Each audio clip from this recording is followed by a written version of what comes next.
Eh bien, je veux vous parler aujourd'hui de prendre la décision d'être une personne plus excellente. Restez donc avec nous à l'écoute parce que le programme d'aujourd'hui pourrait vraiment vous changer la vie.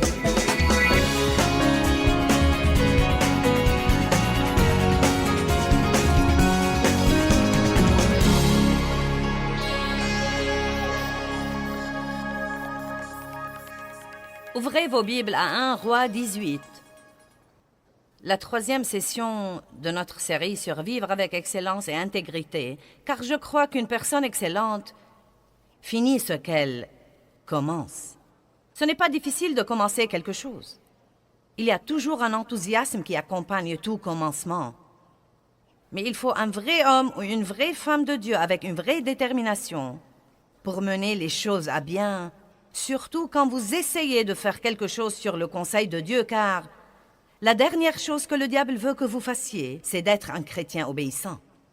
Il n'est pas content que vous soyez un chrétien, mais il ne veut pas que vous soyez un chrétien obéissant, car si vous devenez un chrétien vraiment obéissant, alors le ciel s'ouvrira et vous commencerez à expérimenter l'accomplissement de toutes les promesses de Dieu. Vous devez donc vous rappeler que quand une porte s'ouvre, les adversaires seront sûrement très nombreux.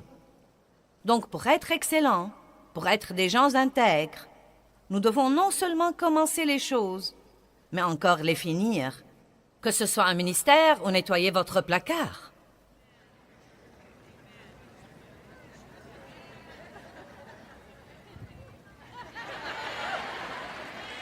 Ou bien nettoyer votre garage. Vous préféreriez que je n'aborde pas ce sujet, n'est-ce pas? Mais franchement et sincèrement, vous croyez que je me mêle de ce qui ne me regarde pas? Prenez soin des trucs que vous avez et ne vivez pas dans le désordre, car cela vous donnera mauvaise conscience à l'égard de beaucoup de choses dans votre vie. Regardez autour de vous et commencez quelque part et persévérez jusqu'à ce que vous arrangiez les choses, parce que le désordre de votre maison influe sur toutes les décisions que vous prenez. Les petites choses sont très importantes. Finissez donc ce que vous commencez. Comme je l'ai déjà dit, ce n'est pas facile de commencer quelque chose. Vous avez normalement des gens qui vous encouragent et vous avez tous les trucs émotionnels pour vous aider. Mais pour arriver à mener les choses à bien, il vous faut de la détermination divine.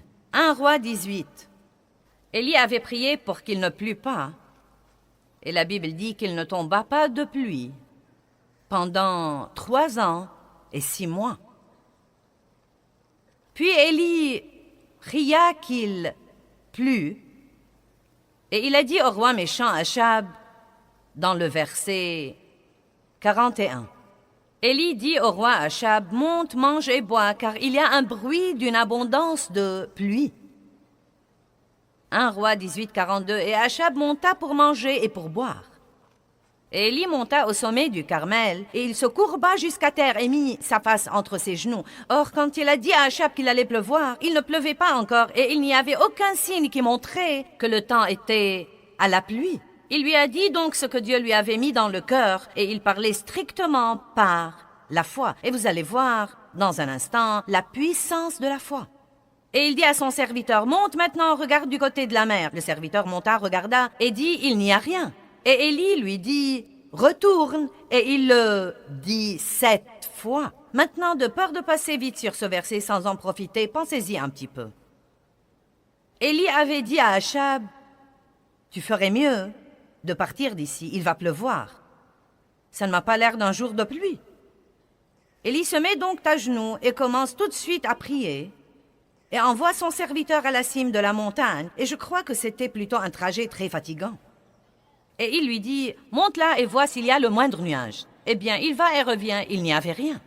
Élie lui dit d'aller de nouveau. Il va et il revient, rien. Va de nouveau. 7 fois consécutives, il va et il revient.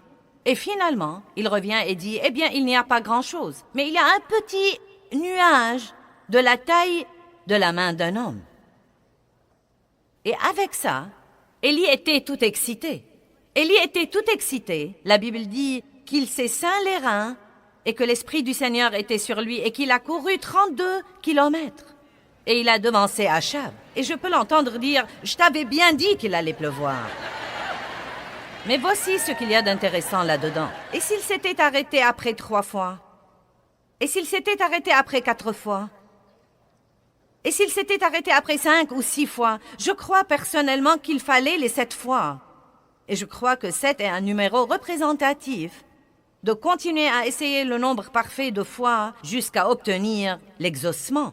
En d'autres termes, nous devons être des gens déterminés et qui n'abandonnent pas. Amen. Vous serez stupéfiés de ce qui arriverait dans votre vie si vous décidez de dire ce soir « Je vais être la personne que Dieu veut que je sois.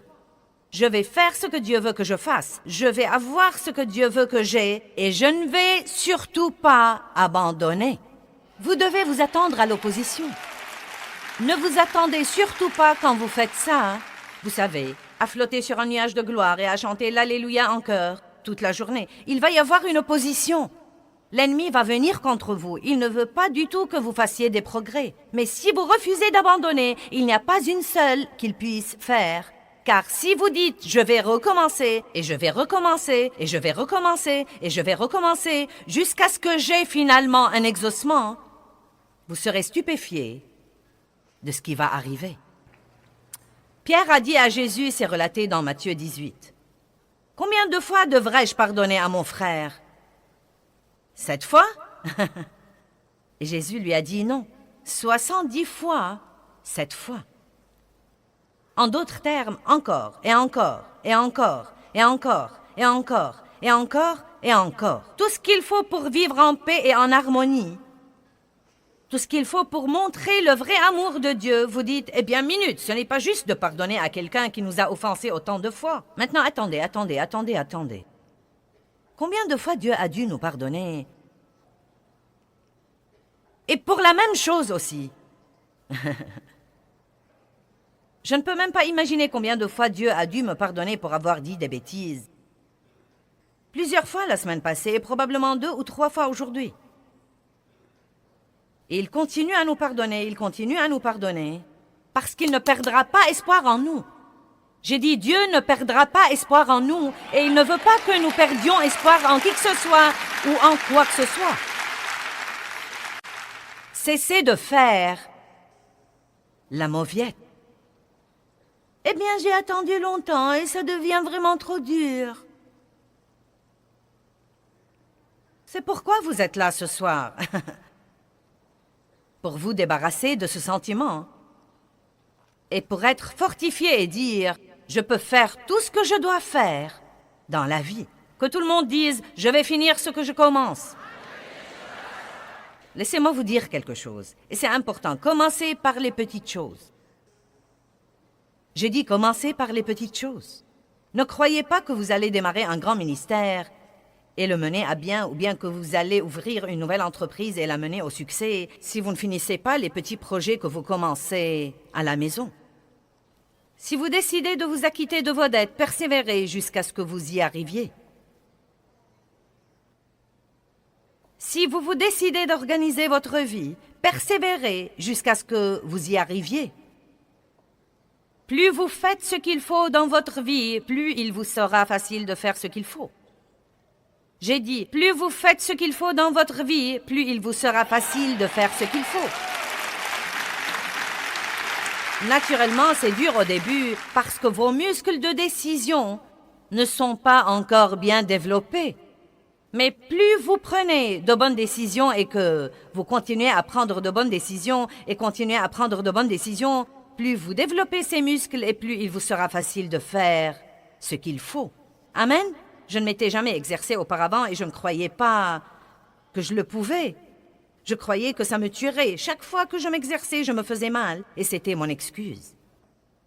Ensuite, Dieu a parlé à mon cœur un matin où je me regardais dans le miroir et où j'ai remarqué que les trucs qui étaient ici étaient maintenant là.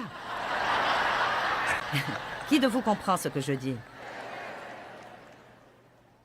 Et donc, vous savez, Dave et moi vieillissons, mais nous croyons qu'il y a beaucoup de bien que nous pouvons encore faire et pendant le temps que Dieu nous donne à vivre, nous voulons porter beaucoup de fruits. La Bible promet même que vous pouvez porter plus de fruits dans votre vieillesse que dans votre jeunesse. Et donc, nous nous en réjouissons à l'avance. Vous savez, il paraît parfois que quand vous êtes là depuis longtemps, les gens ont tendance à avoir confiance en vous parce qu'ils ont vu une certaine consistance. Et comme vous le savez, nous avons enseigné la parole de Dieu pendant 32 ans. Et nous étions là, et nous étions là, et nous étions là, et nous étions là, et nous étions là. Et donc, je crois que notre ministère a vraiment une bonne réputation. Il y a des gens qui essayent de la ruiner, mais je crois que la plupart d'entre vous connaissent notre cœur et savent que nous essayons d'aider les gens. Et donc, nous sommes dans une étape importante de notre vie. Mais quel que soit le travail que je veux faire pour Dieu, je dois garder mon corps en forme pour que Dieu puisse m'utiliser dans ce ministère. Vous savez, rester en bonne santé est important. Et les gens ne croient pas que c'est important. Ils disent, si je tombe malade, je prierai pour un miracle. Oui, Dieu nous guérit, mais il dit aussi ne pêche plus de peur qu'il ne t'arrive quelque chose de pire. Et vous savez, maltraiter son corps est un péché. Donc Dieu m'a dit, si tu veux être forte pendant le dernier tiers de ton voyage, tu devrais t'exercer. Il s'occupait de moi au sujet de m'exercer. Eh bien, j'ai dit à ma famille que je voulais aller au gymnase et avoir un entraîneur et m'exercer, et ils ont tous ri de moi. Non, mais à haute voix. Ils ont ri de moi. Oh oui, ça va durer une semaine. Bien sûr. Dave trouvait que c'était si drôle qu'il est allé avec moi la première fois pour rire quand on allait m'évaluer. Oui. Eh bien, c'était vraiment dur au début.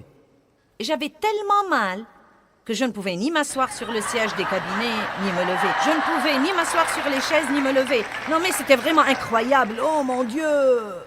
Quand vous n'avez jamais rien fait pour aucune partie de votre corps et que vous vous lancez dans un de ces programmes d'entraînement, vous êtes comme « Non, mais j'ai eu mal dans les endroits que je ne savais pas qu'ils existaient. » Mais je m'étais décidée et c'est étonnant ce qui arrive quand vous vous décidez. Et ma famille m'a en fait rendu service en se moquant de moi car dès que vous me dites que je ne peux pas faire quelque chose, je vais vous prouver que je peux le faire.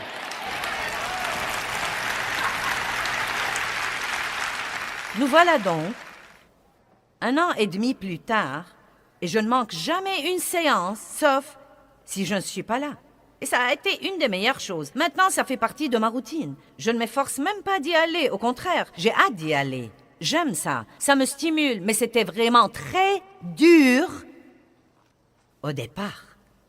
Vous devez continuer malgré toutes les difficultés.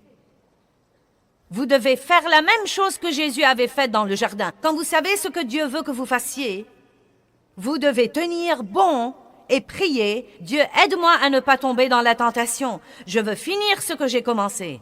Jésus a dit, n'irai-je pas à la croix? N'est-ce pas le but pour lequel je suis venu? Je ne vais pas abandonner maintenant parce que c'est dur. Je vais continuer et finir le travail. Prenez la décision de finir ce que vous commencez. Amen. Allons à Genèse 11. Nous parlons de l'excellence et de l'intégrité. Et nous disons que les gens qui en jouissent finissent ce qu'ils commencent. Ils ne restent pas assis à ne rien faire et à prier pour la promotion sans y mettre du leur. Maintenant, vous connaissez Abraham. Presque tous ceux qui savent un petit peu de la Bible mentionnent Abraham. Et ils reconnaissent ce nom-là. Mais il y a un autre nom que vous ne reconnaissez peut-être pas, et c'est Terah. Terah était le père d'Abraham. Et ce qu'il y a d'intéressant à ce propos, c'est que Terah a eu en fait l'occasion d'aller au même endroit auquel Dieu a dit à Abraham d'aller. Mais il s'est arrêté en cours de route et s'est installé. Et Dieu a dû trouver quelqu'un d'autre que lui. Je me demande combien d'occasions Dieu nous donne et nous commençons, puis nous nous installons quelque part en cours de route parce que c'est dur. Et Dieu, à ce moment-là, utilise quelqu'un d'autre. Genèse 11, verset 31. Terah prit Abraham son fils, et Lot, fils d'Aran, fils de son fils, et Sarai, sa belle-fille, femme d'Abraham, son fils, et ils sortirent ensemble d'Ur en Chaldée pour aller au pays de Canaan. mais ils vinrent jusqu'à Charan et ils s'y installèrent. Que tout le monde dise « je ne vais pas m'installer ». Terah a vécu 205 ans et il est mort à Charan, là où il s'est installé. Je ne veux pas m'installer quelque part en cours de route, entre là où j'étais et là où je suis censé être. Vous voyez, la médiocrité et la moyenne, ou au-dessous de la moyenne. Mais Dieu ne nous a pas appelés à être des gens médiocres ou des gens tièdes. Il nous a appelés à être des gens excellents. Et être excellent veut dire que vous devez toujours faire un peu plus qu'il n'est exigé. Juste un peu plus de ce qu'on attend de vous et la plupart du temps, juste un peu plus de ce que tous les autres font. Parce que c'est très commun aujourd'hui et même populaire de faire ce qui est facile et ce qui est confortable. Il suffit de lire les panneaux d'affichage et la publicité qui vous donnent l'occasion d'avoir tout le confort que vous pouvez imaginer. Et vous savez quoi? Tout le confort que nous avons, je ne suis pas très sûre qu'il nous aide autant que nous le croyons. Les gens aujourd'hui n'ont pas grand-chose à faire et ils se plaignent tout le temps. Pour laver les plats, nous pressons un bouton. Ensuite, nous nous plaignons car nous devons décharger les plats propres et les ranger. Nous jetons la lessive dans la machine à laver, nous pressons un bouton. Nous la mettons dans le sèche-linge, nous pressons un bouton, elle sèche. Ensuite, nous nous plaignons de devoir la sortir du sèche-linge et la ranger. Nous la mettons donc sur le cycle doux.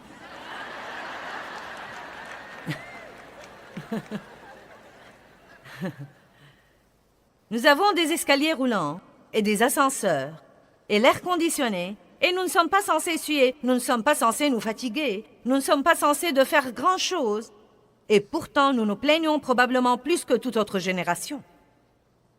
Et je crois, en réalité, qu'une des meilleures choses pour nous, c'est de travailler dur et de faire toujours des efforts. Et croyez-moi, le fait d'avoir toutes les facilités dans la vie ne nous rend pas vraiment service comme nous le croyons. C'est comme l'homme qui a vu l'œuf de l'aigle et qui a vu l'aiglon travailler dur et lutter pour sortir de la coquille.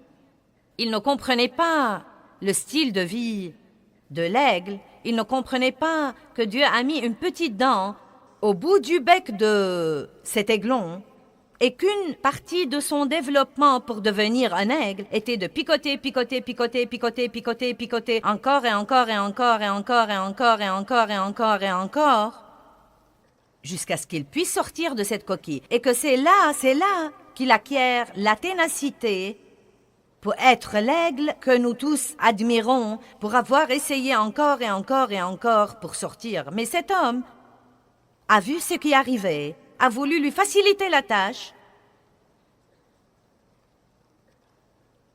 et l'aiglon n'a pas survécu. Nous devons très souvent prendre le parcours le plus dur pour notre protection. Donc quand vous pensez que Dieu aurait pu vous faciliter les choses et il ne l'a pas fait, sachez qu'il bâtit en vous la foi dont vous aurez besoin plus tard.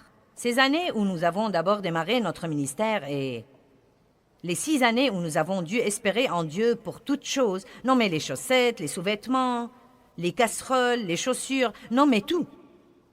Et j'avais quitté un travail à plein temps et je m'attendais à ce que Dieu nous bénisse. Et j'étais loin de me douter qu'il nous bénissait d'une façon plus profonde. Il nous apprenait à lui faire confiance. Non mais il nous apprenait à lui faire vraiment confiance car j'étais autrefois une femme habituée à m'occuper de moi-même. Mais j'avais ma limite. Il y avait une limite à ce que je pouvais faire et Dieu savait que dans la situation où il me mettrait, j'aurais certainement besoin de beaucoup plus que je ne pourrais jamais me procurer.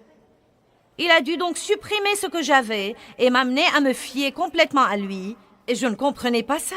Nous ne comprenons jamais quand nous sommes de ce côté des choses. Ce n'est que quand nous passons à l'autre côté des choses que nous comprenons vraiment ce que fait Dieu.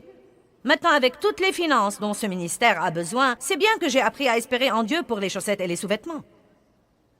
Beaucoup de gens veulent que Dieu fasse quelque chose de grand pour eux, mais ils ne sont pas prêts à être fidèles dans les petites choses que Dieu leur donne à faire. Si vous vous demandez pourquoi vous n'avez pas été promu dans l'Église, alors que vous prêchez mieux que le pasteur et chantez mieux que le leader de l'adoration, Puis-je vous dire quelque chose? Il vous faut beaucoup plus que votre don pour réussir. J'ai dit, il vous faut beaucoup plus que votre don pour réussir. Tant de gens ont un don qui peut les prendre quelque part, mais pas assez de caractère pour les garder là une fois qu'ils y arrivent. Et Dieu ne cherche plus des gens qui le mettent dans l'embarras devant le monde. Donc, oui, peut-être que nous avons des dons, mais notre période d'attente teste tous ces autres trucs. Allez-vous finir ce que vous avez commencé?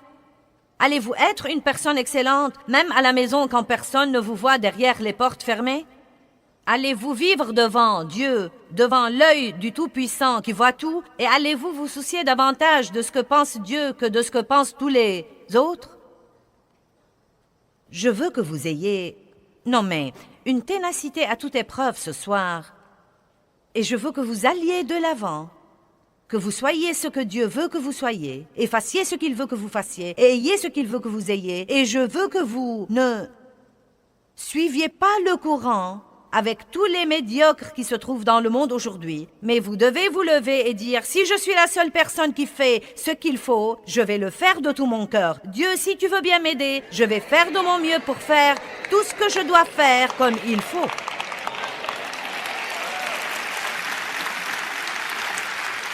Je vais essayer encore et encore et encore.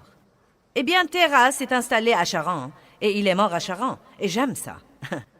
Tu meurs là où tu t'installes. Et beaucoup de gens meurent avant de mourir physiquement. Ils s'installent quelque part là où ce n'est pas ce qu'ils avaient dans le cœur, pas là où Dieu les a appelés à être. Maintenant, ils n'ont pas de vrai but, ils n'ont pas une vraie vie en eux. Ils s'ennuient, ils sont malheureux, déprimés, grognons et difficiles à vivre. Parce qu'ils se sont installés et n'ont pas persévéré pour avoir la meilleure chose que Dieu avait pour eux. Donc Dieu va essayer de nouveau. 12:1. Maintenant, à Charan, l'Éternel dit à Abraham, « Va-t'en pour toi-même, pour ton bien, de ton pays et de ta parenté et de la maison de ton père dans le pays que je te montrerai. Et si tu fais ça, je ferai de toi une grande nation, et je te bénirai d'une abondance de bénédictions.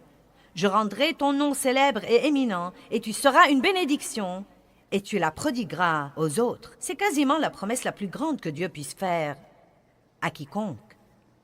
Mais Abraham a dû quitter tout ce qui le sécurisait, tout ce qui lui était familier, et il a dû partir quelque part dans la foi et la confiance en Dieu sans savoir où il se dirigeait.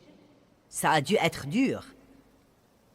Mais il a persévéré et il a obéi à Dieu, et il est devenu l'homme avec qui Dieu a fait la première alliance et a béni les nations par lui.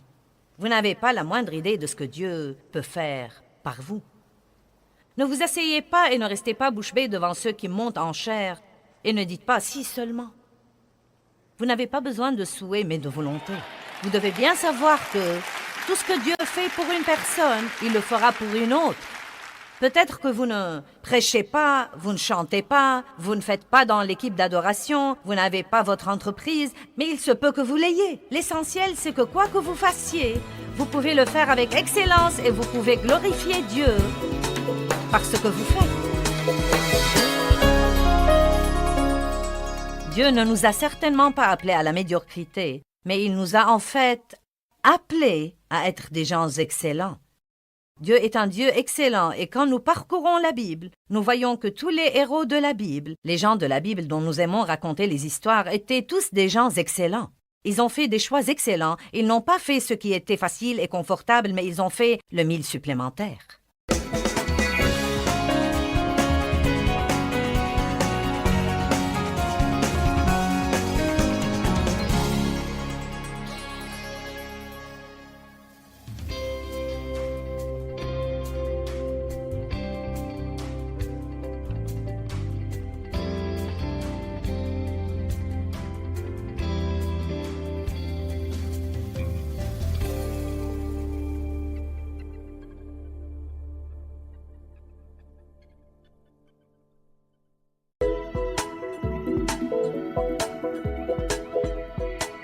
Eh bien, dans ce programme aujourd'hui, je veux vous parler de quelques moyens qui vous protégeront contre la défaite et le découragement et contre la dépression tout le temps. Découvrez donc quels sont ces moyens, tout de suite à l'antenne d'en jouir de la vie de tous les jours.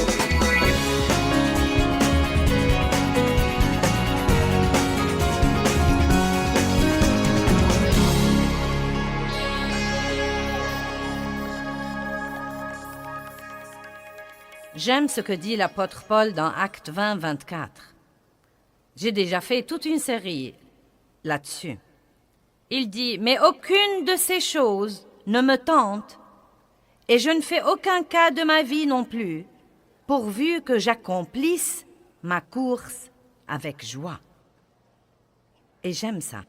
La Bible rapporte dans Jean 17 que Jésus a dit « Et maintenant, Père, glorifie-moi, j'ai achevé l'œuvre que tu m'as donnée à faire. » Savez-vous comme c'est facile de dire quand vous commencez à vous lasser « Je vais m'installer là ?» Mais je veux que vous soyez le genre de personne, et je veux être le genre de personne qui dit « Recommence, recommence. » Et je veux être le genre de personne qui, même si je ne vois qu'une petite lueur d'espoir, de la taille de la main d'un homme, pouvez-vous imaginer un nuage de la taille de votre poignet là-haut dans le ciel? Et quel peu d'espoir cela pourrait vous donner? Mais Élie, parce qu'il était un homme de foi, a refusé d'abandonner. Il l'a considéré comme un grand signe de Dieu. Je veux être le genre de personne qui est facilement enthousiasmée par le moindre signe que Dieu lui donne. Et vous savez quoi? Je crois que si vous sortez du découragement et du désespoir et de la dépression, et que si vous regardez autour de vous, vous verrez qu'il y a des signes que Dieu vous donne dans votre vie. Ne regardez pas ce que vous n'avez pas, regardez ce que vous avez. Ne regardez pas le chemin qu'il vous reste à faire, regardez le chemin que vous avez déjà fait. Il y a des signes comme quoi vous changez. Il y a des signes que Dieu travaille. Et nous devons être excités par ces signes au lieu d'appréhender tout le reste qui doit être fait. Maintenant, je crois qu'il nous serait plus facile d'être excellents si nous comprenons vraiment et si nous savons que Dieu nous voit tout le temps.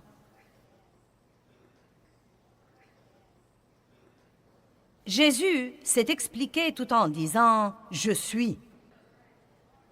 Wow! Il n'y a nulle part où Dieu n'est pas. Quand vous rentrez chez vous et que vous fermez votre porte, oups, le voilà. Quand vous déjeunez avec un ami qui médit d'un autre ami, oups, le voilà. Quand vous fouillez dans votre portefeuille pour décider de l'offrande que vous allez donner, et que vous évitez les billets de 100 et 50 et 20 et 10 et 5 et que vous trouvez ce billet d'$1,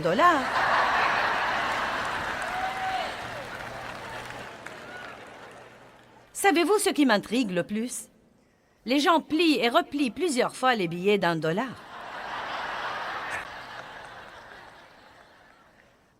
Mais si quelqu'un, par contre, donne le grand truc, il ne le plie pas comme ça, il le met carrément là. Dieu est là. Il a vu l'offrande de la veuve. Et il ne s'agit pas du montant, il s'agit du sacrifice et du fait qu'elle ait donné le meilleur d'elle-même, qu'elle ait donné tout ce qu'elle possédait. Dieu voit, il est le Dieu qui voit tout, qui sait tout, qui est partout. Et vous savez, nous devons abandonner l'idée qu'il n'est qu'à l'église le dimanche matin. Bonjour. Il vous suivra quand vous sortirez d'ici et verra combien de gens vous allez renverser pour sortir du parking le premier.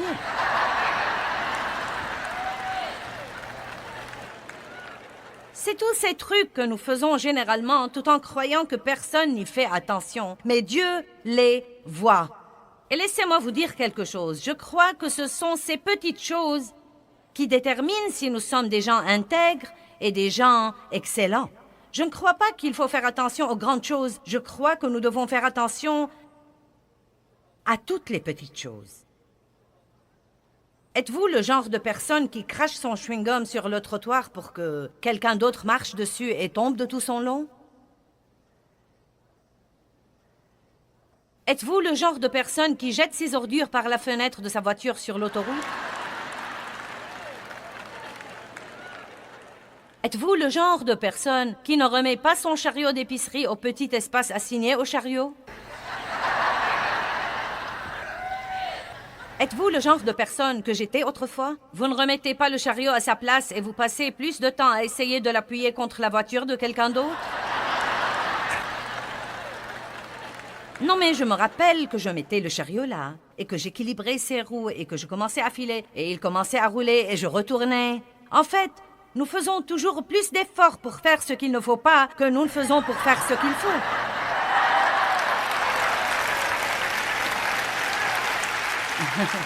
Dieu s'est occupé de moi quand j'ai commencé le ministère.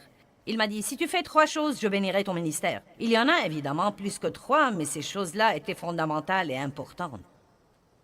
Fais avec excellence tout ce que tu fais. C'est la première chose que Dieu m'a dite. Avec excellence. Cela ne veut pas dire l'extravagance. Cela veut dire l'excellence. Cela veut dire de prendre ce que vous avez et d'en faire le mieux que vous pouvez. Il n'y a rien de honteux à ne pas avoir...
des choses nouvelles ou des choses abondantes, mais quoi que vous ayez, vous devez l'apprécier et vous devez vous en occuper.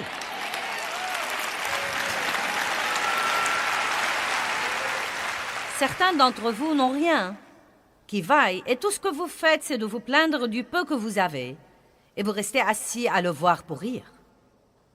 Remerciez Dieu pour ce qu'il vous a donné et faites-en le mieux que vous pouvez et vous verrez que Dieu va le multiplier. Amen. Dieu m'a dit, fais avec excellence tout ce que tu fais. Et je crois que c'est quelque chose qu'il faut reconnaître à notre ministère. Je crois vraiment que nous faisons de notre mieux pour essayer toujours de faire le mieux que nous pouvons faire à tout moment et à toute occasion. Maintenant, quand nous repensons aux choses que nous avions faites il y a 20 ans, nous nous disons, oh, ça alors. Non, mais je me rappelle les couvertures de notre matériel et nos lettres mensuelles et tous ces trucs-là dont... l'illustration était des autocollants, des trucs que vous tirez de petits livres comme Stick People. Vous savez, nous les trouvons si drôles quand nous les regardons maintenant. Mais c'est là où nous en étions. Et nous avions fait ça avec joie et fierté, et nous avions essayé de faire tout ce que nous pouvions faire avec une excellence absolue. Je crois que Dieu est un Dieu excellent, et il nous a appelés à être excellents. Et je vais vous dire la vérité, je ne crois pas personnellement que Dieu bénit la paresse.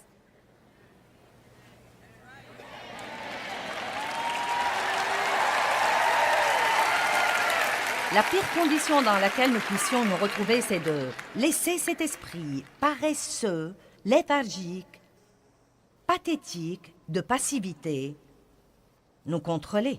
Dieu nous a donné le libre arbitre et il s'attend à ce que nous l'utilisions. Il suffit de lire les psaumes où David dit « C'est le jour que l'Éternel a fait, je bénirai ».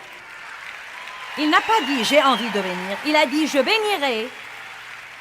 Le Seigneur, ô mon âme, il se donnait un ordre que tout ce qui est en moi bénisse son saint nom.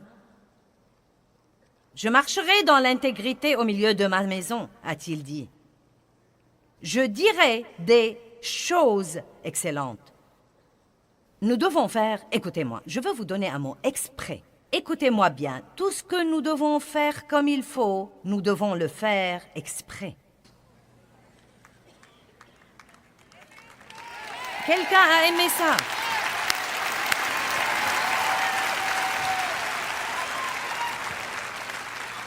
Vous dites, eh bien, j'en ai assez. Je fais tout comme il faut, mais je n'arrive pas à un résultat, et j'en ai assez. Eh bien, recommencez.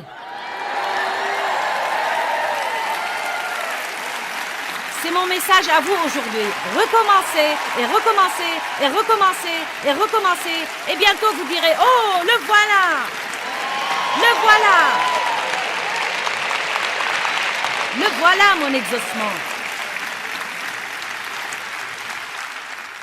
Si vous êtes assez déterminé, il n'y a pas un diable en enfer qui puisse vous vaincre.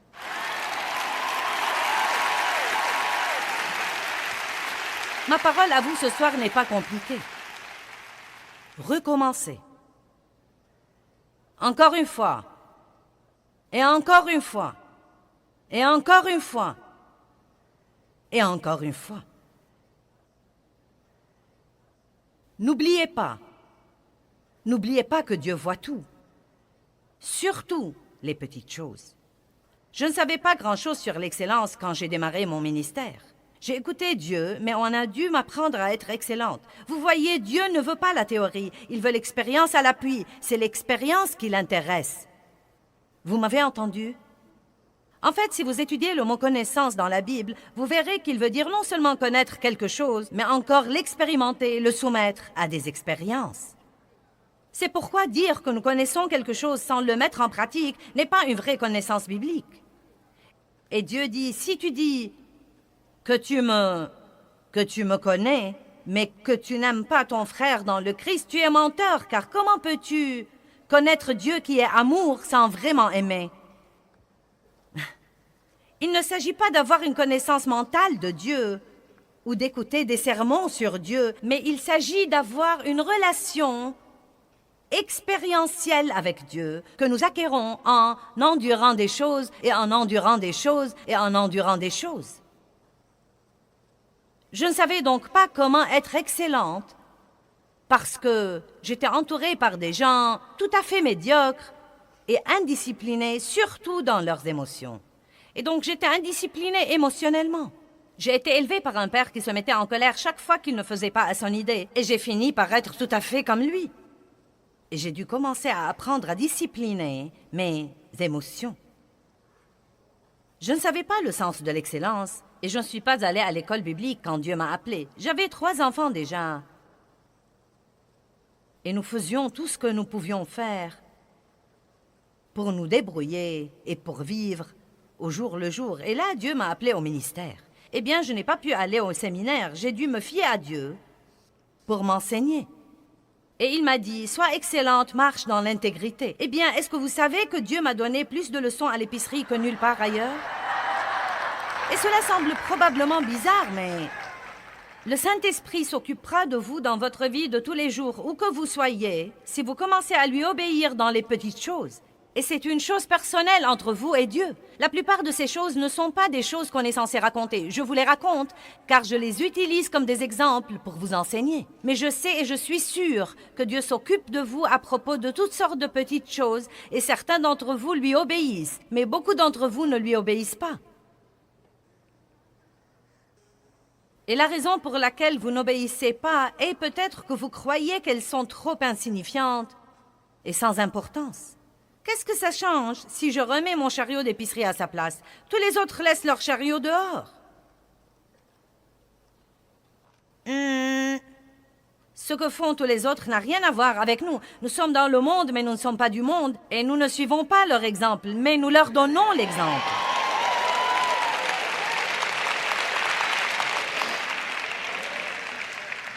Et le plus triste dans l'histoire, vous établirez le rapport. Et je vous dis la vérité. Dieu s'est occupé de moi au sujet du chariot d'épicerie pendant 2 ans avant de me soumettre finalement et de le remettre toujours à sa place. J'ai commencé à faire ça de temps en temps, mais je ne le faisais pas quand j'étais pressée. Je ne le faisais pas quand il neigeait et quand il pleuvait. Et je ne le faisais pas quand c'était trop loin. 2 ans! Vous m'entendez? 2 ans pour remettre le chariot à sa place. Et je priais pour l'agrandissement de mon ministère. Allez, j'avais un don. Je pouvais prêcher il y a 32 ans comme je prêche maintenant, mais je ne prêchais pas aux 2/3 du monde entier. Je prêchais à 25 personnes. Et j'aurais continué à prêcher à 25 personnes si je n'avais pas appris à remettre mon chariot à sa place.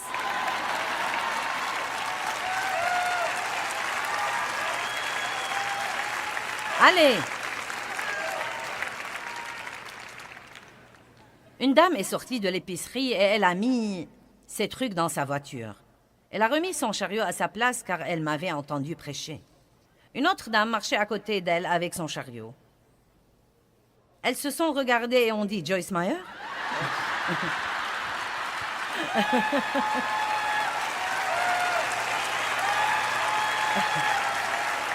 Donc je fais quelque bien au monde. Du moins, nous essayons de remettre nos chariots d'épicerie à leur place. Et une autre chose que je faisais tout le temps et dont Dieu a dû s'occuper, nous disposions d'un budget modeste. Et vous savez ce qui arrive quand vous allez à l'épicerie affamé. Est-ce que vous remarquez comment ils disposent les produits dans l'épicerie? D'abord les trucs dont vous n'avez pas besoin. Et vous arrivez finalement aux produits de base comme le lait, les œufs, le fromage, les trucs dont vous avez besoin. Mais au moment où vous arrivez là, si vous disposez d'un budget modeste, au moment où vous arrivez là, vous avez déjà dépensé tout votre argent, donc vous devez fouiller dans le chariot pour restituer quelques trucs. Vous êtes-vous jamais demandé quel dingue mettrait une laitue avec un dentifrice?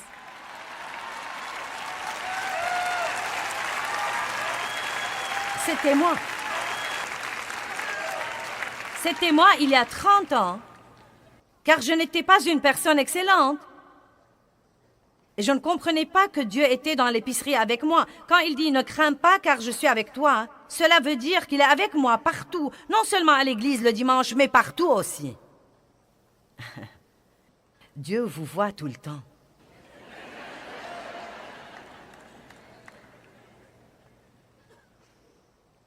Je veux que vous commenciez à dire 20 fois par jour, à haute voix, « Dieu est là avec moi et il me voit ». Allez, je vous défie, Dieu est là avec moi et il me voit. Et je veux que vous le disiez tous les jours, jusqu'à ce qu'il devienne une vraie révélation dans votre vie, comme quoi tout ce que vous dites est fait et pensé, et toutes les décisions que vous prenez, et toutes les attitudes que vous avez, et tous les choix que vous faites, Dieu les voit.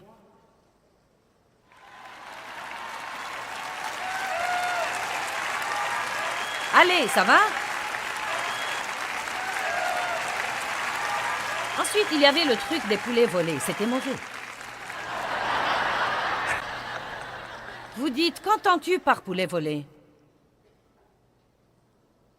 Je découpais dans le journal ces coupons qui disaient que les poulets étaient en solde.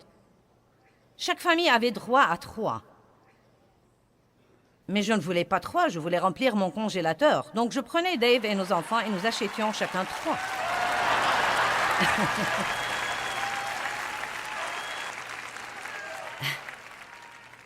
Chacun de nous prenait un chariot et nous nous comportions comme si nous ne nous connaissions pas.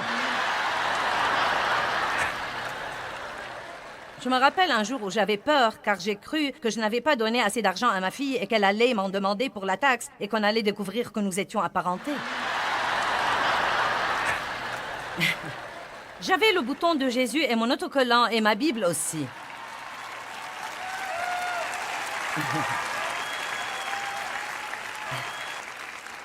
Et Dieu a commencé à me dire, « Joyce, sais-tu que ce que tu veux cacher est forcément quelque chose de mauvais? »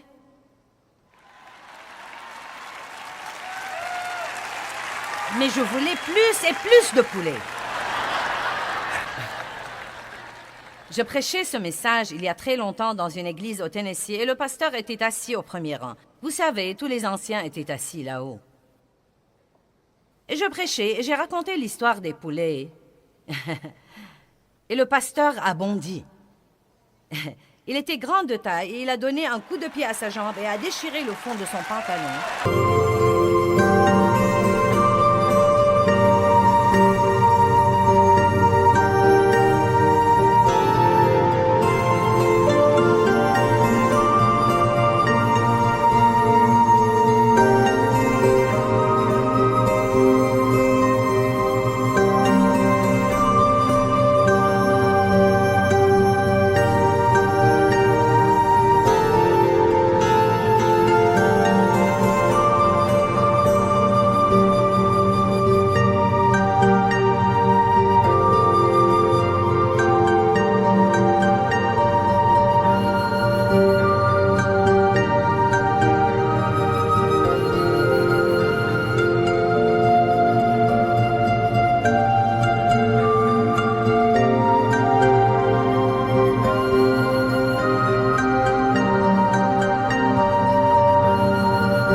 Il a bondi, il a montré sa femme du doigt et il lui a dit « Tu m'as transformé en voleur !»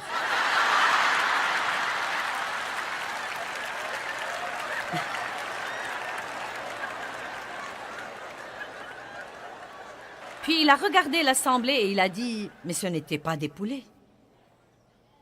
C'était du papier toilette et nous l'achetions pour l'église. »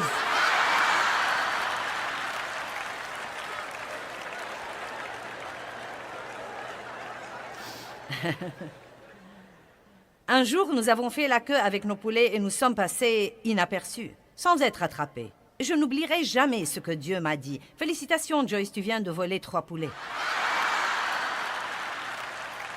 Je suis allée à l'école biblique et à l'école de l'excellence et de l'intégrité, dans l'épicerie et dans le marché et dans le quartier et avec toutes ces petites choses à la maison, derrière les portes fermées. Je ne sais pas ce que vous en pensez, mais je crois que si je n'avais pas passé ces tests, je ne serais peut-être pas ici avec vous aujourd'hui. Vous pensez peut-être que c'est fou, mais je le crois au très fond de mon cœur, je le crois. Je crois que si nous ne sommes pas fidèles dans les petites choses, Dieu ne nous confiera pas grand-chose. Et je vous défie de commencer à vous occuper des possessions des autres de la même façon dont vous voulez qu'ils s'occupent des vôtres. Amen. Quand vous louez une chambre d'hôtel, ne posez pas des tasses humides sur les tables en bois parce qu'elles ne sont pas les vôtres et que vous vous en fichez. Allez, il y a toutes sortes de trucs que nous faisons, mais nous devons marcher dans l'intégrité. Si on vous rend trop de monnaie quand vous faites vos courses, n'agissez pas comme si Dieu vous bénissait, rendez-la. Eh bien, ma belle, crois-moi, je viens de prier pour une bénédiction et la voilà. Non, vous êtes sur le point de devenir voleur et vous en attribuez le mérite à Dieu.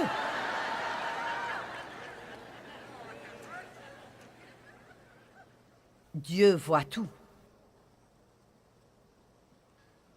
Clôturons avec le psaume 139. Et j'ai dit clôturons, je n'ai pas dit que j'ai clôturé.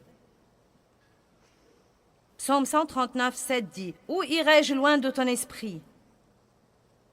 Et où fuirai-je loin de ta face? Si je monte aux cieux, tu y es. Si je me couche au Sheol, au séjour des morts, t'y voilà. Si je prends les ailes de l'aurore et que j'aille habiter à l'extrémité de la mer, là aussi ta main me conduira et ta droite me saisira. Si je dis, au moins les ténèbres me couvriront, la nuit devient lumière autour de moi. Même les ténèbres ne sont pas obscures pour toi, Dieu. La nuit brille comme le jour et les ténèbres comme la lumière. Dieu est partout et il peut voir tout.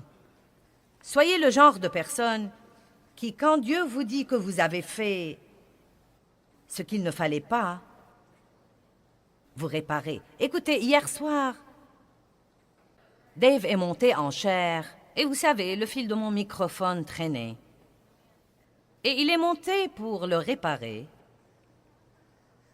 Et je suis une personne coléreuse. Je n'aime pas que les gens me dérangent. Et s'ils vont me déranger, qu'ils en finissent rapidement. Et donc, vous savez, il poussait le truc en bas de mon dos. Et finalement, je lui ai dit, « Qu'est-ce que tu fais? » Il m'a dit, « J'essaye de mettre ce fil à sa place pour ne plus traîner. » Eh bien, je l'ai immédiatement regretté. Car il essayait de m'aider et j'étais vraiment impatiente et ronchonneuse. Et j'ai envoyé quelqu'un pour l'appeler et je lui ai dit, « Désolée d'avoir été ronchonneuse. » Il m'a dit, « Je ne l'ai même pas remarqué. » Mais vous savez quoi? Je ne sais pas ce que cela veut dire. Peut-être qu'il y est tellement habitué qu'il ne l'a même pas remarqué. Je mets mon cœur à nu et vous riez de moi. Le point essentiel, c'est que je considère ceci comme un grand privilège, car je ne vais pas monter en chair avec une conscience coupable. Je ne vais pas monter avec une conscience coupable. Et c'était mieux pour moi de faire ce 1000 supplémentaire. Allez, de faire ce 1000 supplémentaire au cas où ceci l'aurait vraiment gêné. Parce que si c'est le cas, ça me gênerait de penser que je l'ai blessé et que je l'ai gêné. Et franchement, ceci aurait entravé mon onction. Vous savez quoi? Débarrassez votre vie du rebut. Quand vous savez que vous avez fait ce qu'il ne faut pas, ne le dissimulez pas avec une excuse. Admettez-le, demandez à Dieu de vous pardonner et aux gens de vous pardonner. Et prenez la décision ce soir de vivre votre vie au-dessus de la moyenne, de ne pas être une personne médiocre, mais d'être une personne excellente sur qui Dieu peut vraiment compter. Allez maintenant, levons-nous et rendons gloire à Dieu.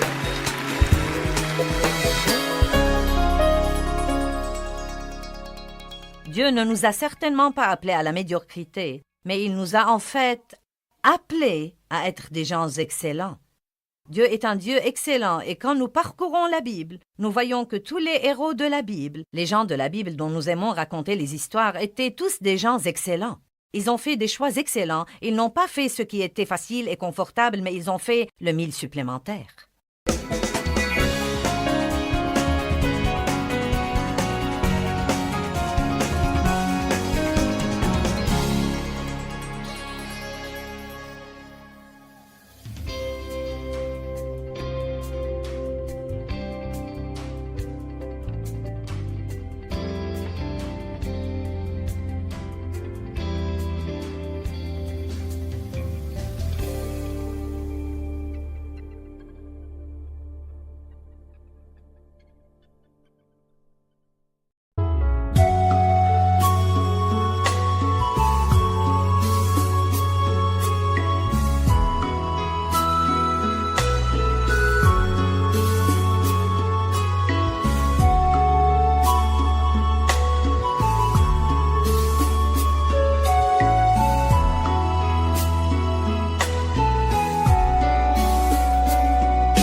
phương trời vẫn nhớ tới quê hương. Người về đây thăm làng trù quê mẹ và làng sen quê cha, xúc động bồi hồi người rơi giọt lệ, thương mái nhà tranh thương đất mẹ nghèo.